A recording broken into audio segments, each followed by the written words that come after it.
Grandi navi, assalto del turismo incontrollato, moto ondoso e riduzione dei residenti. Per questi motivi Venezia rischia di uscire dalla lista dei siti patrimonio dell'umanità protetti dall'UNESCO.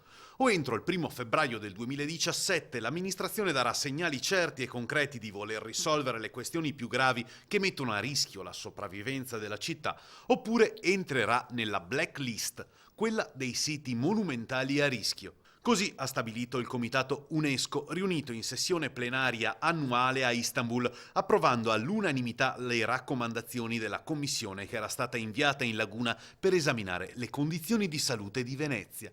Per l'organismo delle Nazioni Unite la febbre è altissima.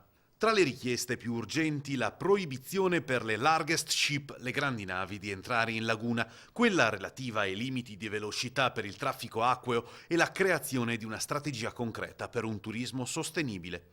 Soddisfazione è stata espressa da parte di Italia Nostra e dal gruppo 25 aprile. Il caso veneziano era stato portato in Parlamento dal Movimento 5 Stelle. Chiediamo che siano valutati tutti i progetti e fermati le grandi opere in laguna.